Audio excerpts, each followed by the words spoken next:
En 1 Corintios 14, 21 leemos: en la ley está escrito, en otras lenguas y con otros labios hablaré a este pueblo, y ni aun así me oirán, dice el Señor. Como sabrán, esto está tomado de Isaías 28. ¿Y qué está tratando de decir Dios? Él está diciendo a su pueblo que aunque Él les hablara con otras lenguas y con otros labios, ni aun así va a convencer eso al incrédulo que está afuera. ¿Recuerdan la escritura donde dice: tampoco se persuadirán aunque alguno se levantare de los muertos? Así que este hablar en lenguas no está diseñado primariamente para los incrédulos que están afuera. Está diseñado para la bendición de Dios sobre el creyente individual y luego sobre el cuerpo de la iglesia cuando se interpreta. Es por eso que el versículo 22 dice: así que las lenguas son por señal. Las lenguas son por señal. La palabra señal es la palabra semeon. Significa indicar el significado de la obra hecha. Las lenguas son por señal indicando el significado de la obra que está hecha con Cristo en usted. El poder del Espíritu Santo dentro de usted. Ahora, cuando hablo en lenguas, eso indica el significado de la obra que Cristo ha hecho dentro de mí. Las lenguas son por señal. Ahora obsérvenlo.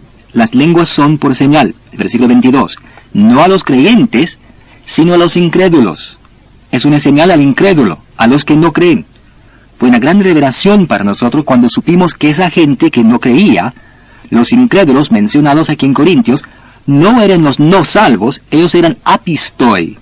Apistoi, creyentes que estaban instruidos, pero no completamente al punto de operar las manifestaciones del Espíritu efectivamente. Pero la profecía está dirigida no a los incrédulos, sino a los creyentes. La profecía está en el idioma de las personas presentes. Aquí sería, digamos, español. Y es para los fieles, para los que están completamente instruidos. Todos entienden de qué se trata todo, entonces ya no se necesita hablar en lenguas con interpretación. Se prefiere la profecía. Esto es lo que dice en el 14.1. ¿Se acuerdan? Versículo 23. Si pues toda la iglesia se reúne en un solo lugar, y todos hablan en lenguas, y entran indoctos o incrédulos, ¿no dirán que les falta un tornillo? ¿No dirán que estáis locos? Miren, los incrédulos en esta sección de la palabra de Dios son los instruidos. Son los instruidos, pero no completamente al punto de operar todas las manifestaciones del Espíritu efectivamente. Los indoctos, estos indoctos son los idiotes. La palabra griega, idiotes, refiriéndose a los creyentes no instruidos. Ellos han renacido, pero no han sido instruidos, están sin instrucción. El uso de esas dos palabras es singularmente significativo en esta sección. Miren el versículo 23. Si pues toda la iglesia se reúne en un solo lugar, y todos hablan en lenguas. Así es. Digamos que usted tiene un grupo de 200 personas aquí, y todas se ponen de pie y hablan en lenguas al mismo tiempo. ¡Qué confusión! Suponga que usted tiene un grupo de 220 personas que se ponen de pie y hablan al mismo tiempo. Nuevamente sería confusión. Es exactamente lo que está diciendo. Si toda la iglesia se reúne en un solo lugar, y todos hablan en lenguas, y llegan esos que están instruidos, pero no completamente, y los creyentes no instruidos, ¿no dirán que a ustedes les falta un tornillo? ¿Que están chiflados?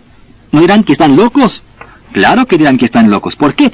Porque todos están ahí de pie hablando en lenguas y no pueden entenderlo. No les sirve de nada. Entonces dirán: ¡ja, caramba, están chiflados! Versículo 24. Pero si todos profetizan, y la profecía está en el idioma de la gente, si alguien se pusiera de pie y profetizara, sería en español aquí. Y entra algún incrédulo o indocto, uno de esos dos, el instruido que aún no está totalmente instruido, o el no instruido, no serán bendecidos, porque dice aquí: por todos es convencido, por todos es juzgado. Esa es la grandeza de esto.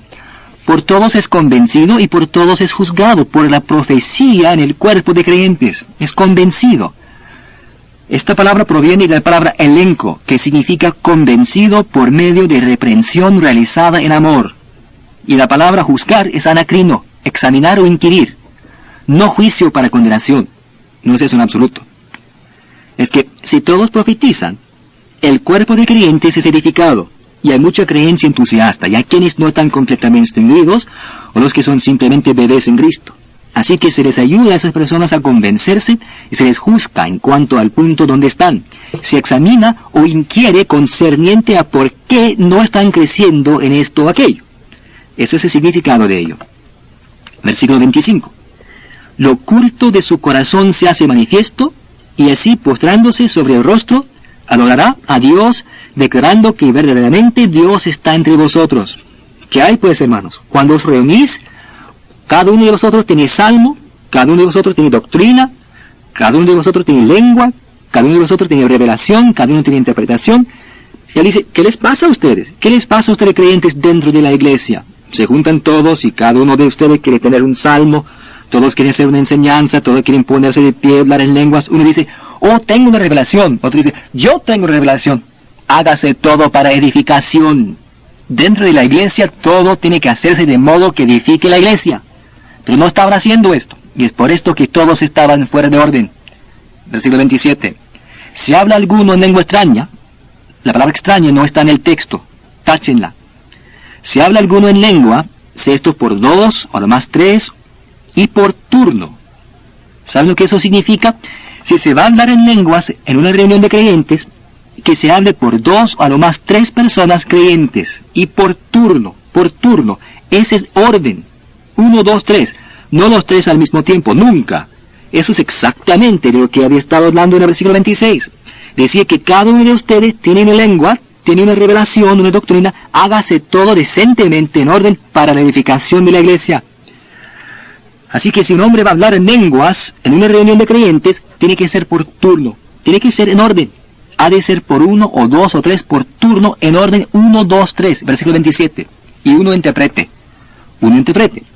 Este sí que es interesante, porque basándose en estas palabras, han salido con la enseñanza que se ha venido proponiendo a través de los años, que si usted habla en lenguas, otro tiene que interpretar.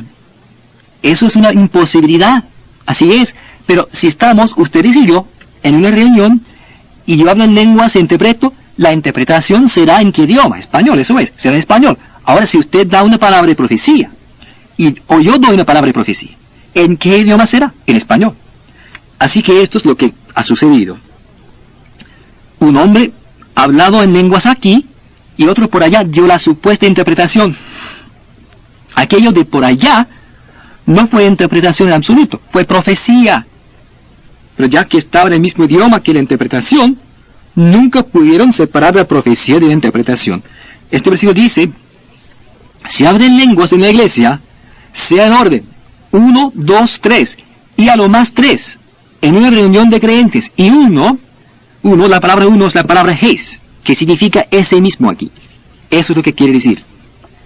Y ese, el que está hablando, el que acaba de traer un mensaje en lenguas en una reunión de creyentes, ese mismo intérprete.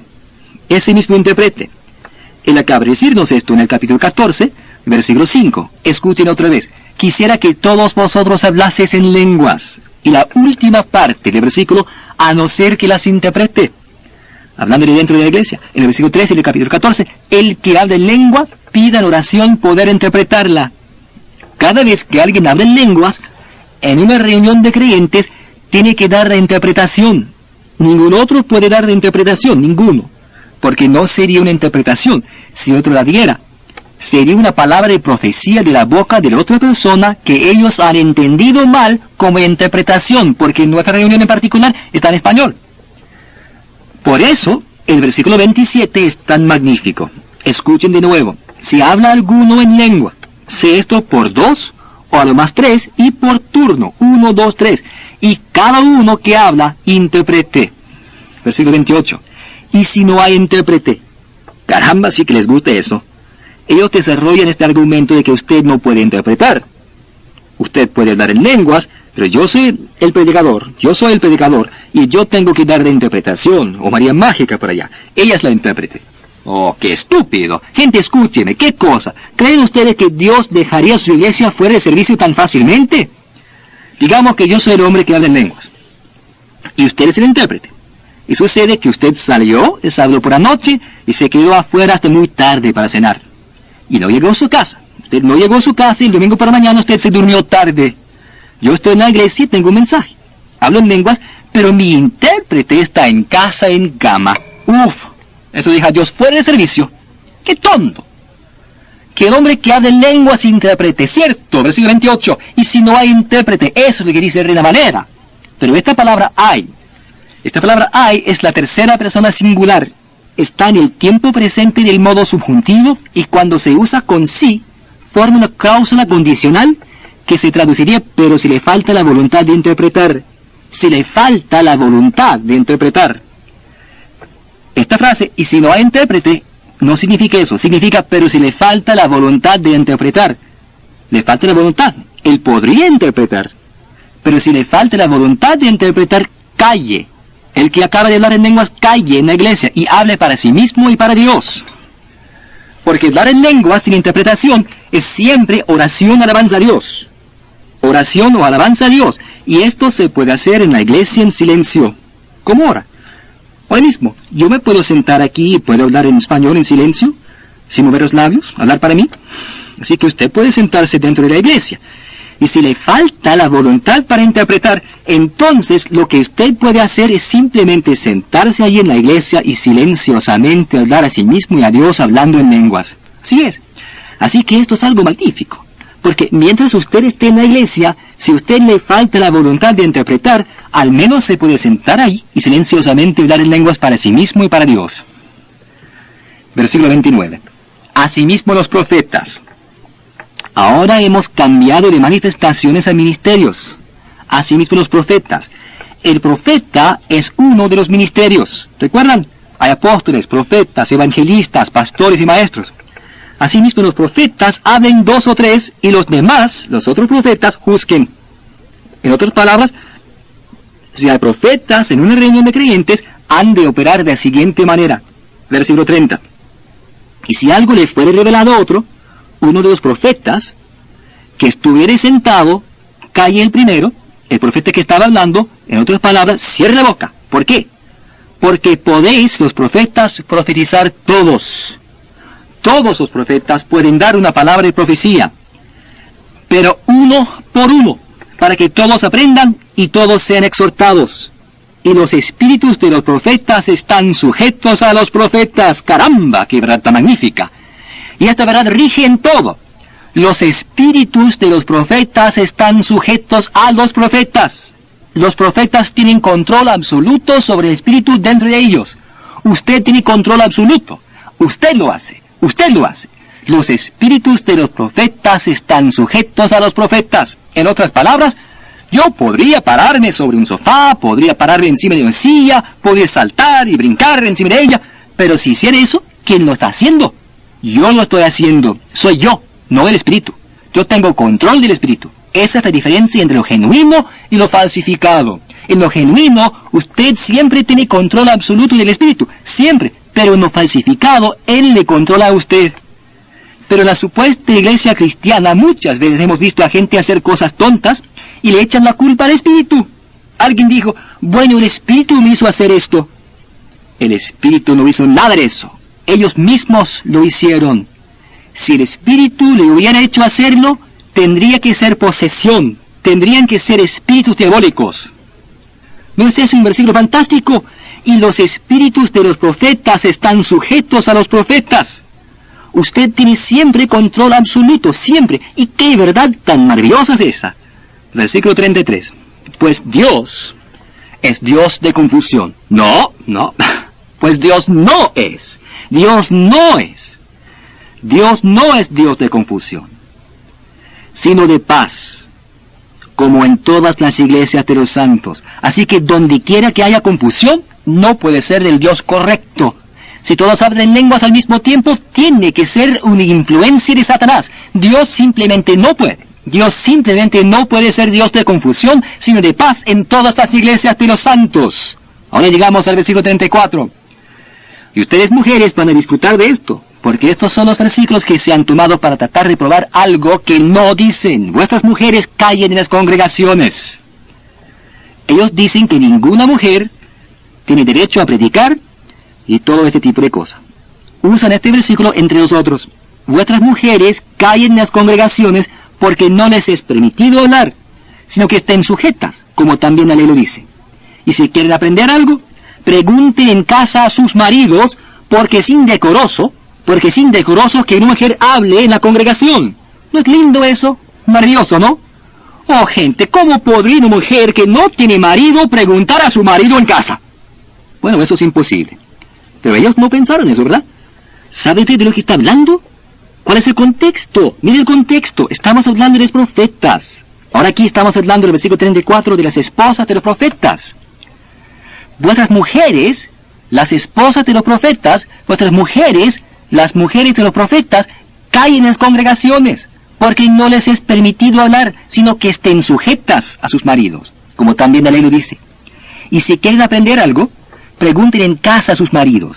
Así es, ella tiene maridos. Sus maridos son los que sacaron a luz la palabra de Dios, la han predicado, la han enseñado. Ellos viven con ellas, duermen con ellas. Si quieren saber algo, pueden preguntarles en casa. Sí, señor, y sí, señora, porque es indecoroso que una mujer, las mujeres de los profetas, hable en la congregación. ¿Sabe de lo que ocurría en la iglesia en Corintio? Allí estaba el profeta, el hombre de Dios, y él realmente estaba declarando la palabra. Y mientras él estaba hablando, su mujercita estaba sentada por atrás. Ella se levantaba y decía, oh, pero mi amor, cariño, yo quiero decir algo. Tú sabes, yo soy tu esposa, yo quiero decir algo. Dios dice, cállense. Si quieren saber algo, pregunten en casa a sus maridos. Porque es indecoroso que una mujer de los profetas, hable en la congregación. La palabra indecoroso es aiskros. Es indecoroso, que ofende la decencia. ¿Sabe usted a qué se refiere esto? En el lenguaje vulgar del pueblo, hablar más de la cuenta. Eso es lo que significa. Estas mujeres de los profetas hablaban más de la cuenta. Es indecoroso, ofende la decencia. Su esposo es el hombre de Dios que está enseñando la palabra. Ustedes mujeres de los profetas, caen en la congregación. Versículo 36. ¿Acaso ha salido de vosotros la palabra de Dios o solo a vosotros ha llegado? Así es. ¿La palabra de Dios salió de las esposas de los profetas o salió de los profetas? Salió de los profetas. No vino de su esposa. Por lo tanto, esa esposa debe estar agradecida de estar casada con el profeta. Y ella debe respetar a ese hombre de Dios. Y si ella quiere saber algo, que pregunte en su casa. Pero nunca lo ponga a él en ridículo en público. Nunca. Dios no tolera eso. Él nunca lo tolerará. Porque el hombre de Dios es el hombre escogido de Dios. Y es por eso que él dijo, ¿ha salido de ustedes la palabra de Dios, de las mujeres de los profetas? La respuesta es no. Versículo 37. Si alguno se cree profeta o espiritual, reconozca que lo que os escribo son mandamientos del Señor. Bueno, bendito sea Dios. Lo que él ha escrito son los mandamientos del Señor. Quisiera que todos nosotros hablasen en lenguas. Entonces, ¿qué es? Un mandamiento del Señor. El que habla en lengua pide en oración poder interpretarla. ¿Es un mandamiento de quién? Del Señor. Cuando se reúnen, hágase todo para edificación en la iglesia. ¿Es un mandamiento de quién? Del Señor. Así es. Si alguno habla en lengua en la iglesia, sea por turno, en orden, 1, 2, 3, y cada uno interprete. ¿Es un mandamiento de quién? Del Señor. Versículo 38. Mas el que ignora, ignore.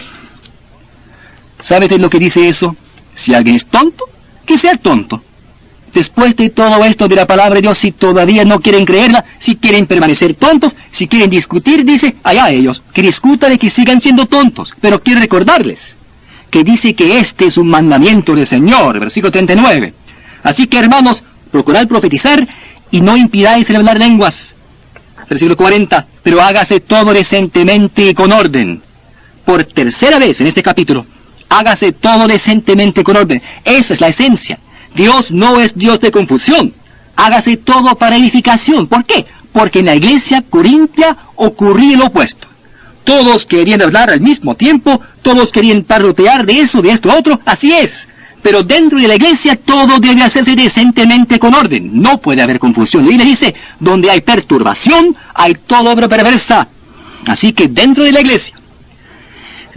iglesia, usted opere las 9 manifestaciones del Espíritu. Estas 3, lenguas, interpretación y profecía, se usan específicamente en los servicios de adoración dentro de la iglesia. Y deben usarse con una exactitud matemática de principio a fin. De otro modo tendrán confusión. Esto es lo que está diciendo, esto es lo que él está haciendo. Cuando se llega a esos 3 grandiosos capítulos de Corintios, el capítulo 12, el capítulo 13 y el capítulo 14, usted tiene toda la verdad que puede aprenderse en cuanto al uso de las manifestaciones y los dones en la iglesia. Eso es todo. No hay otro sitio que hable de la operación de las manifestaciones, aparte de lo que está aquí en 1 Corintios 12, 13, 14. Todo lo demás es del hombre, pero usted no se puede guiar por lo que los hombres dicen. Usted y yo tenemos que guiarnos por la gran exactitud de la palabra de Dios. Y así, cuando usted entiende que 1 Corintios 12 trata de dones y manifestaciones, y 1 Corintios 13 trata del amor de Dios en la mente renovada en manifestación, al operar usted estas evidencias o manifestaciones del Espíritu, y 1 Corintios 14 muestra cómo se ponen en orden las lenguas, interpretación de lenguas, y su uso en la iglesia, y su relación con los profetas, los hombres de Dios, y luego él dice que estas cosas son todos mandamientos del Señor. Entonces, ciertamente nos corresponde a nosotros averiguar exactamente qué hacer y cómo hacerlo. Y es por esto que entregamos nuestras vidas, y es por esto que nos dedicamos a vivir la abundancia y la grandeza de la maravillosa e incomparable palabra de Dios. Y ahora estamos casi listos para entrar a examinar a fondo la manifestación de hablar en lenguas, y luego ayudarles a recibir el poder del Espíritu Santo en manifestación en su propia vida.